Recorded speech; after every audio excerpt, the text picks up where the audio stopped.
जय हिंद दोस्तों, आप सभी का स्वागत है आपके अपने परिवार में। तो हमने लाइव सेशन में कहा था कि जैसा ही 13 अक्टूबर के जस्टिस का अनाउंसमेंट होगा, जैसा ही डाटा जो है वो चढ़ेगा, वैसा ही हम आपको इन्फॉर्म करेंगे और ये जानकारी जो है निकल कर सामने आ गई। आपको बता देते हैं कि ये एक डायरी नंबर 39420 है। नाम से स्पष्ट हो रहा है कि 420 है और 2023 है।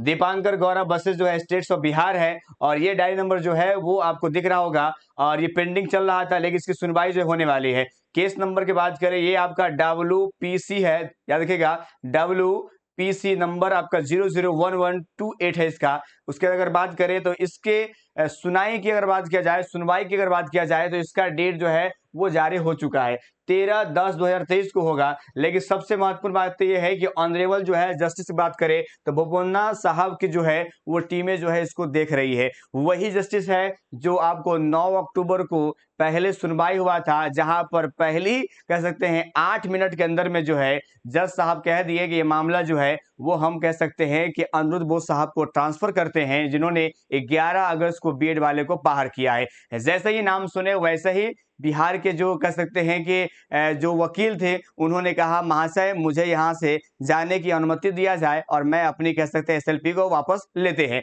आज फिर से जो है कह सकते हैं इसको विडंबना कहिएगा या डीएलएड वाले का सौभाग्य कहिएगा कि फिर से उन्हीं के पास गया है, अर्थात ये फिर से ट्रांसफर होने वाला है। मुझे एक बार फिर लगता है कि हो सकता है कि इस बार भी जो है इस केस को विड्रॉल कर लिया जाएगा और फिर से ये डिस्पोज हो जाएगा और कुछ बातें देखने को नहीं मिल रहा है। बाकी जो है वो 13/10 को आप सब लोग देखेंगे और हम भी देखेंगे। बाकी वही चीजें हैं, हमने बताया है कि कौन इसमें पिटिशनर है और कौन से इसमें रिस्पोंडेंट है, ये सब बता दिए थे। लेकिन यहाँ पर स्पष्ट हो रहा है कि फिर से वही होने वाला है, क्योंकि जब बिहार सरकार ने जब उनका नाम सुन करके उन्होंने वापस ले लिया तो समझ सकते हैं, आपको लगता है फिर से वही बात दोहराई जाएगी कि मैं इस केस को रेफर करता हूं और नाम जब उनकी आएगी तो फिर से कहेंगे भैया मुझे वापस कर दीजिए, मैं जा रहा हूं और मुझे दोबारा इस पर कह सकते हैं फाइल नहीं करना है। एक अच्छी खबर है डिप्लोमा वाले के लिए और बिल्कुल आप सत्य है और आपकी जीत थी और आगे भी रहेगी। बस हौसले और उम्मीद मत छोड़ना है, क्योंकि आप सत्य है और सत्य जहां हो, अगर आपको अगर दो बात अगर सुन के बर्दाश्त करना हो तो बिल्कुल बर्दाश्त जैसे हम कर रहे हैं